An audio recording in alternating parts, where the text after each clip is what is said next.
J-E-L-L-O. The Jell-O program, coming to you from Hollywood, California, starring Jack Benny, with Mary Livingston, Phil Harris, Dennis Day, and yours truly, Don Wilson. The orchestra opens the program with I See the Moon at Noon.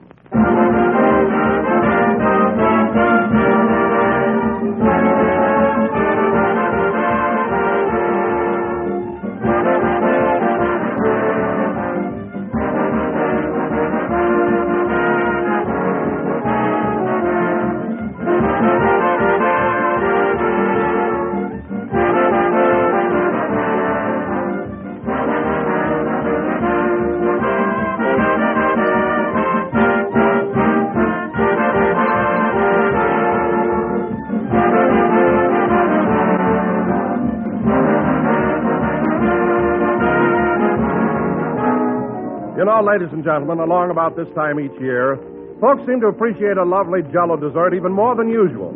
For Jell-O, with its vivid, shimmering colors, seems almost like a preview of spring.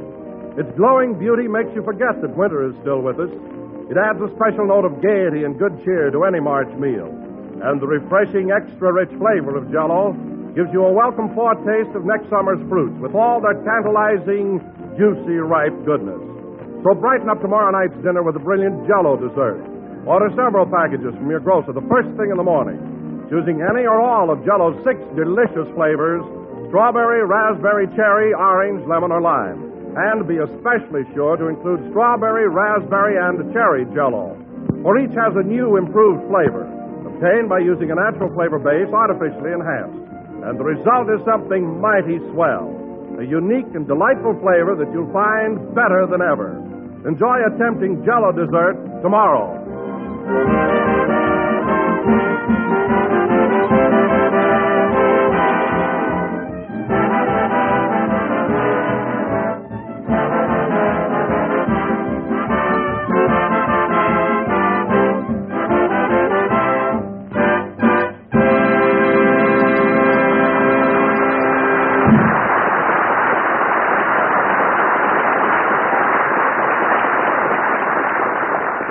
That was I See the Moon at Noon, played by the orchestra. And now, ladies and gentlemen, after a month's vacation in Palm Springs, we bring you a man who looks a month younger, as if that made any difference, Jack Benny.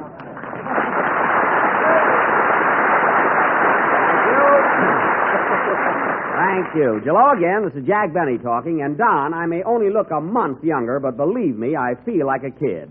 If there was anything I needed, it was those 4 weeks on the desert. Roughing it really did me a world of good. Roughing it? Well, I wouldn't exactly say that you were leading such a rough life there, Jack. Oh, you wouldn't, eh? No, I saw you out many a night in Palm Springs, and you were wearing a tuxedo. Yes, but it wasn't pressed.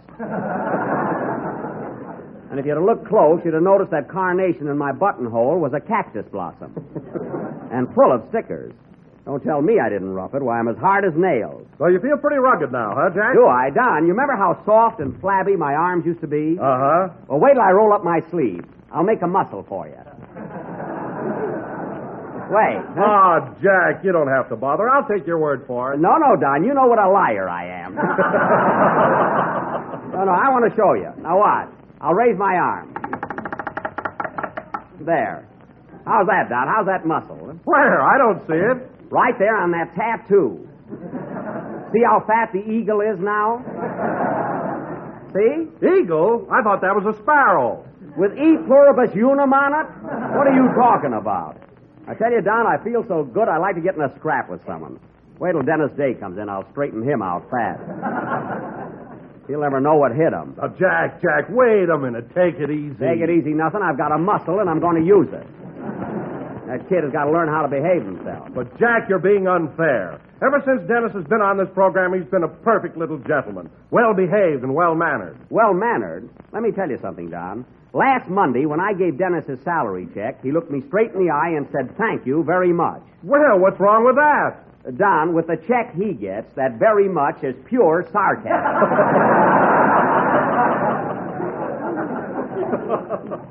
Teach that kid to thank me. Oh, hello, Mary. Hello, Jack. What are you doing with your fist up in the air? I made a muscle for Don, and I can't get my arm down. See? See the muscle? Where? Right there. Some muscle. Looks like a marshmallow with a hangover. The hardest marshmallow you ever saw. Boy, there's a real muscle. What are you going to do, stand there like a baking soda ad? No, help me get my arm down. Here, pull.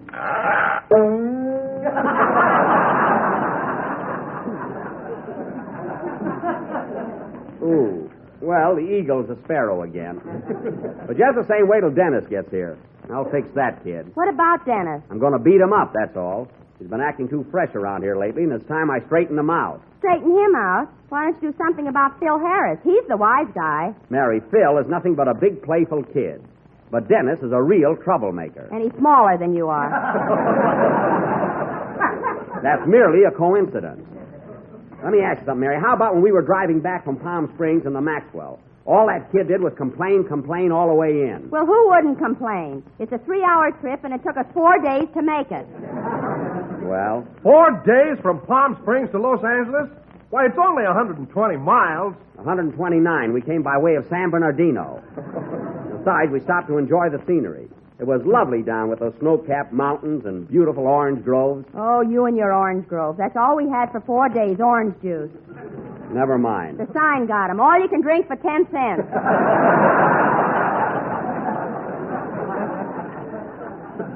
Now, wait a minute, Mary. Wait a minute. Don't give Don any false impressions. There was food, too.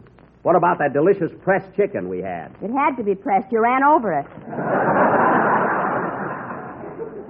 All right, I didn't mean to do it. It was an accident. An accident? Yes. Then why did Rochester yell tally-ho and chase it clear through a cornfield?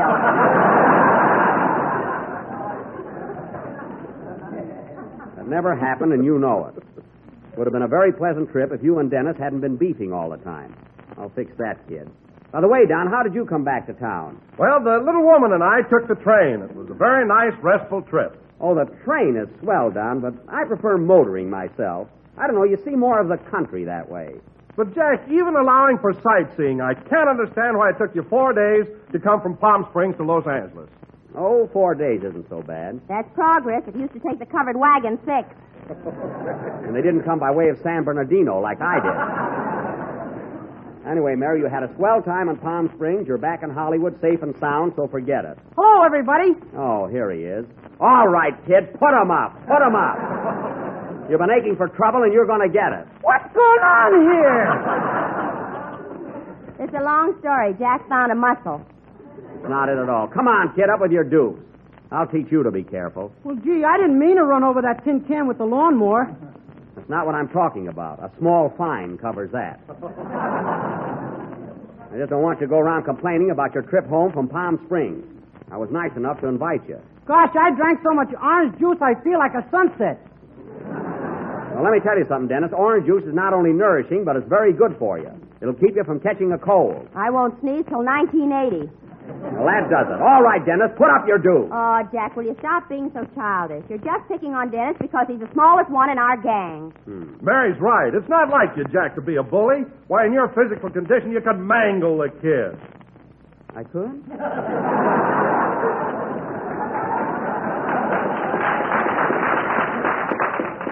Gee. Huh? Certainly. You're a gorilla. You don't realize your own strength. I don't? Well. No. Now, the least you can do is apologize to Dennis. Well, all right. You don't have to, Mr. Benny. I'm a rat, and that's all there is to it. No. No, you're not a rat, kid. Well, one of us is.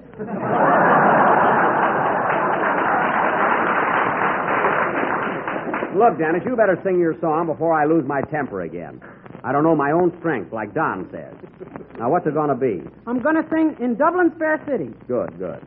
Oh, Mary, What do you want? help me get my arm down. It's stuck again. Okay. Ooh. Thanks, Mary. Sing, kid.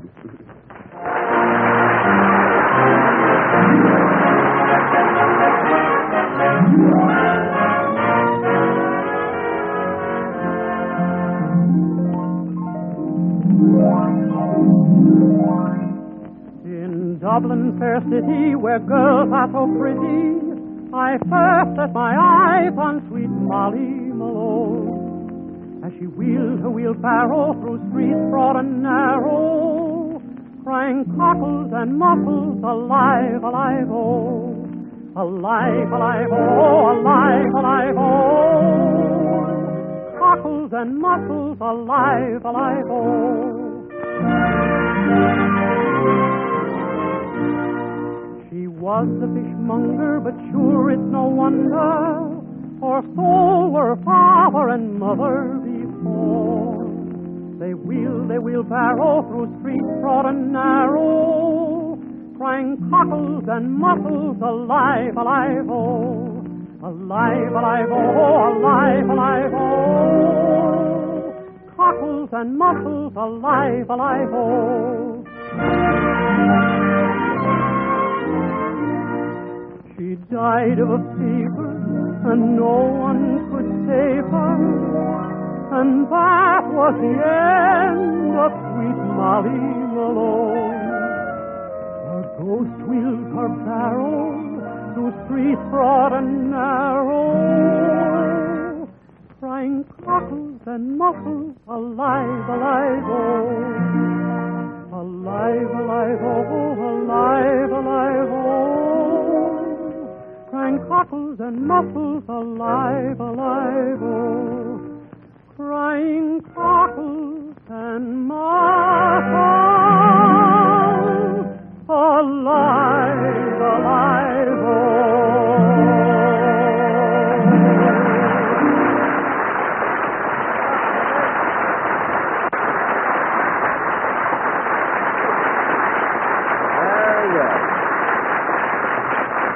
That was In Dublin Fair City, sung by Dennis Day. And very apropos, Dennis, tomorrow is St. Patrick's Day, isn't it? Sure it is. Yes, sir. You tell me to put up my dukes tomorrow, and I'll knock your block off.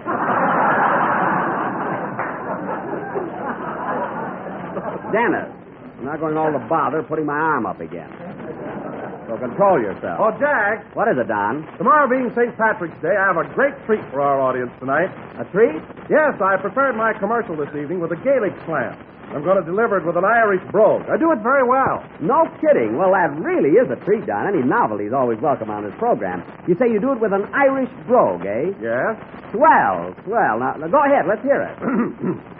Ladies and gentlemen, the next time you go to your neighborhood grocer, why not ask him for a package of tempting and appetizing Jell-O? It is not only economical and easy to make, Where's the brogue? but comes in 6 delicious flavors: strawberry, raspberry, cherry, orange, lemon, and lime. Don, where's the brogue? So always insist on genuine Jell-O and look for the big red letters on the box. Be Gorman. Oh! There it is! Oh, that's it! Oh, I didn't know we were going to have... Well, you did that beautifully, Don. Oh, that's a marvelous brogue. How did you ever acquire it? Oh, I do several dialects, Jack. Would you like to hear me read the same commercial as the Swede would do it? Don, if you think I'm going to listen to that whole thing again just to hear you say yump and yiminy at the end of it, you're crazy. Now go away. Oh, hello, Phil. Hiya, Jackson. You back in town already? Yeah, I got in last night. But you know, I don't know, I wish we could have stayed in Palm Springs a couple of more weeks. It's wonderful there. Well, personally, I'm glad to be back in the city. What's the matter, Phil? Don't you like the desert? No, that fresh air gets under my eyes and puffs them up. Oh. And I can't stand that hot sun beating down on my head. Well, why don't you wear a hat? Look, Jackson, I got gorgeous hair, and it would be sheer madness to hide it.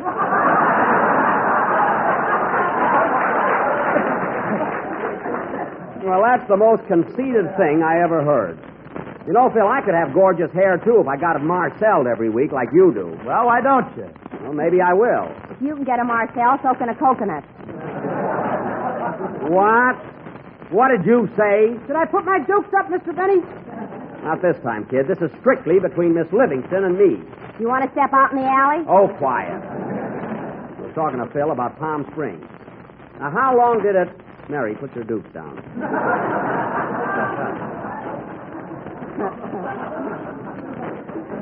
Phil, how long did it take you to drive back? Well, with all the traffic and everything, about an hour and 45 minutes. Only an hour and 45 minutes? Yes, and I stopped for a rumble lesson in Pomona. Well, I'll be darned. An hour and 45 minutes. That's what I can't understand, Jack. Why in the world it should take you 4 days to drive that distance? Well, we had a lot of tough breaks, Don, and hard luck all the way. I'll say, just as we were pulling into Beaumont, all the tires blew out. Yeah. All 4 of them? All 4 in the spare. They've got a union. Wait a minute, you're wrong, Mary. We had that tire trouble in Banning. Beaumont is where we ran out of gas. We ran out of gas in Azusa. No, Mary, I think it was Arcadia. Yeah, we ran out of gas in Arcadia. Arcadia's where the top blew off. The top didn't blow off. It shook off. Besides, it didn't happen in Arcadia. It was Pasadena. It was not. It was, too. Pasadena's where we hit a bump and the headlights changed places. Oh, yes. We had motor trouble there, too. Motor trouble? Were you held up very long? Yeah, we had to stay overnight, so Jack and Rochester made a personal appearance at the theater. That's right, Don. I figured as long as we had to stay there, we might as well do our act. How was the business, Jackson? Did you pack 'em in? Well, it was on such short notice, Phil, and then it was raining, and besides that, we were bucking a terrific picture that was playing right across the street. Yeah, what was the name of it? Puppets of Passion, starring Ronald Glick and Heather Noodleman. Adults only. But we did pretty well at that. Anyway, enough of our adventures getting back home. What do you say, Phil? How about a band number? Okay, Jackson. What do you want us to play? Something popular or something classified? That's classical. Classified. Oh, brother, what a dodo. Well, it ain't my fault. You dragged me down to Palm Springs, and I missed 4 weeks of night school. Oh, that's right. You did miss night school. Did it set you back any? Yeah, the teacher's going around with another guy now. Oh, she is. Say, your teacher must be good looking. Jackson, she's pretty enough to be a cigarette girl. I see. Well, Phil, let me know when you graduate from school, will you? I want to send your diploma to Ripley. Now, let's have a number. I don't care whether it's classified or classical. Just play it. Wait a minute. Come in. Pues bueno, muchachos, estamos esperando aquí mucho tiempo. No vale la pena. Mira la molestia que ya nos ha dado. Esperamos bastante tiempo. Ya voy a pedir a Jack Benny que nos pague enseguida, pronto. Hey, wait a minute. Wait, who are these 3 guys? Those are the boys that sang on the program last week. Oh, the Guadalajara Trio from Palm Springs. Well, I paid them their money. What do they want? More. More. I gave them plenty. I gave you mucho pesos, boys, remember? Pero queremos más dinero, por eso estamos aquí. Look, fellas, if you want more money, I'll straighten it out with you tomorrow. Mañana.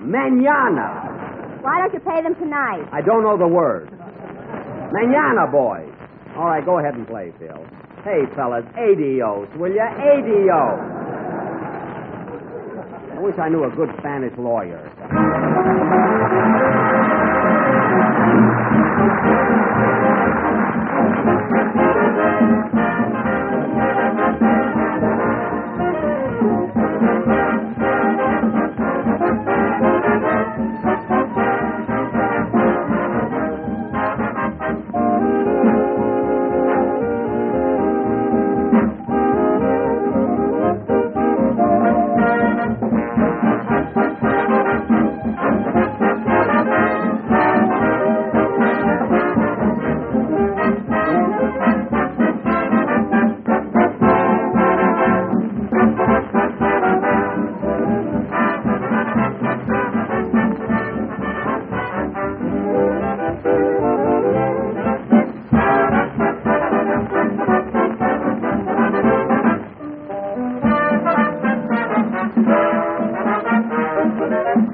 That was Darling Nellie Gray, played by Phil Harris and his Classified Orchestra.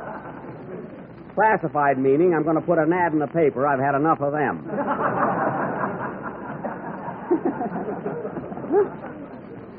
And now, ladies and gentlemen... Oiga, Jack Benny, ¿por qué no la arreglamos ahora? Oh, please, fellas, I'll pay you pronto. Pronto. Pronto means right now. Oh. Mañana, fellas. Mañana. Adios, will you? And now, ladies and gentlemen, I would like to announce that next Sunday night for our feature attraction, the Benny, We Know Our Business, but We're in the Wrong One players, will present their version of 20th Century Fox's version, of Jack Kirkland's version, of Erskine Caldwell's famous book, that sensational and daring saga of the Georgia Hill Country, Tobacco Road. Thank you, Cupcake. I should have hit that thing. I've got a muscle. Now, this great American classic will be the outstanding effort of our next Sunday's broadcast. I haven't seen the picture yet, Jack. What's it like? Well, it follows the play pretty closely, Mary. And just think, the legitimate show is still playing at the Forest Theater in New York. Remember the time I took you to see Tobacco Road when it first opened? Oh, yes. Gee, that was a long time ago. Uh-huh. I'll never forget that night. You wore a derby hat, white spats, and a checkered suit. And a bamboo cane. You know, in those days when I'd walk down the street, I wanted people to know I was an actor. You never could tell in the theater. Oh, yes, they could. Say, Jackson, I remember Tobacco Road in them days. Oh, did you see it, Phil? No, I lived there. Oh, that's right. Well, Phil, you can be our technical advisor and tell us when to take our shoes off. You know? Anyway, folks, tonight, as a trailer to this outstanding dramatic vehicle, we are going to present a few of the highlights that will... Pardon me, I'll take it. Hello? Oh, Mr. Bay, guess who this is? Well, really, I haven't the slightest idea. I'll give you a hint. Who works harder than anybody in the world? Not you, Rochester. I bet $12 you're laying down while you're talking to me. You got the phone in one hand and a chicken sandwich in the other. White meat or dark meat? Never mind. I'm very busy now, Rochester. What do you want? Well, I'm over here in Pasadena to pick up the Maxwell, but you didn't give me enough money. Rochester, I gave you $20 to have that motor fixed. And that's plenty. I know, but complications have set in. What do you mean? You remember how the motor used to backfire just before it blow up? Yes? Well, now it whistles 8 bars of there I go and boom.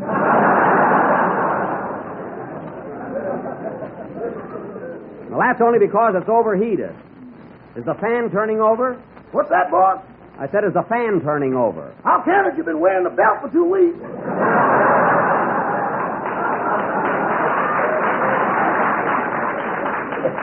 Well, that's your fault. You gave me a buckle for Christmas. Now tell the man to put on a new fan belt and have him fix that little leak in the radiator. Little leak? Yes. Boss, that thing drips like a California sky. No, it's not that bad. Now have it fixed and pay the garage man. And Rochester, if I didn't give you enough money, pay the difference and I will reimburse you. I beg your pardon? I said I'll reimburse you. That means I'll pay you back. I know what it means. I just want to hear you say it.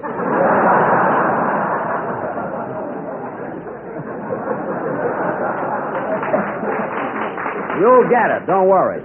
Now see you at home. Okay, goodbye. Goodbye. Oh, say, boss. Now what? I read in the paper where you signed a contract to make another picture pretty soon. Is that correct? Yes, why? I wish you'd speak to me about those things. That's none of your business. Goodbye. Should speak to him about it. Now, where were we? Oh, yes. And now, ladies and gentlemen, as I start to announce, we will now have a preview of Tobacco Road. Take it, Mr. Wilson. Tobacco Road, a few of the highlights from this sensational production. First, romance. I'll love you, Ellie Mae. What do you say we get hit? You mean get married? No, get hit. I want to plow the field. Drama. Hey, Jeter, ain't the clouds fleecy tonight? That's the mattress. You're under the bed.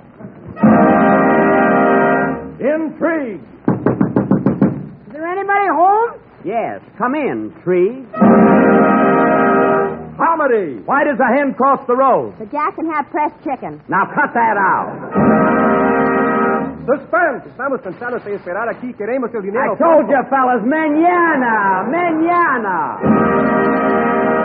Technicolor. Oh, boss. Rochester. These are only a few of the highlights of dramatic thrills that are in store for you next Sunday night. Don't forget to tune in, folks. Tobacco Road. Bigger than puppets of passion. You said it. Play, Phil.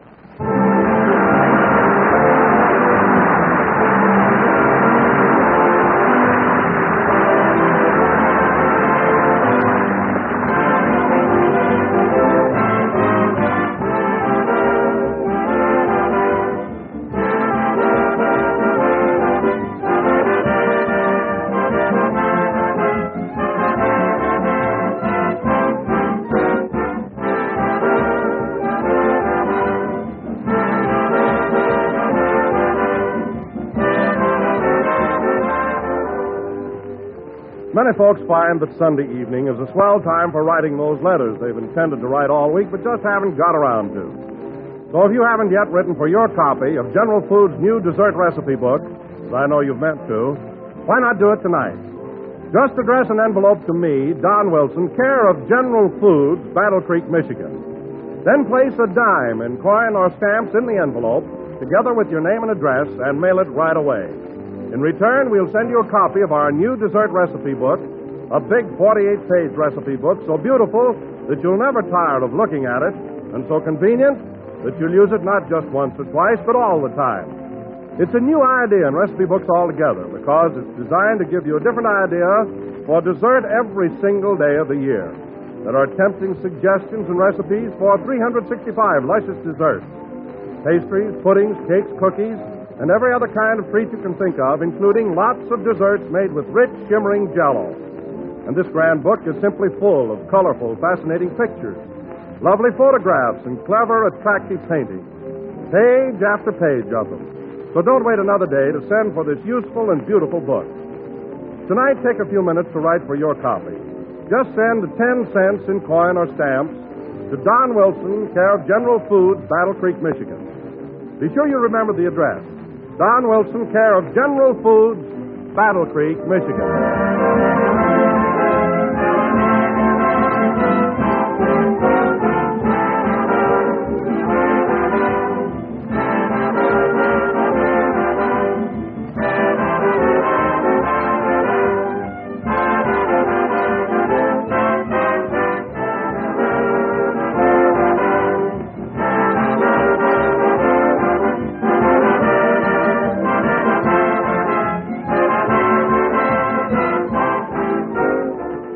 The last number of the 24th program in the current Jell-O series, and we will be with you again next Sunday night at the same time.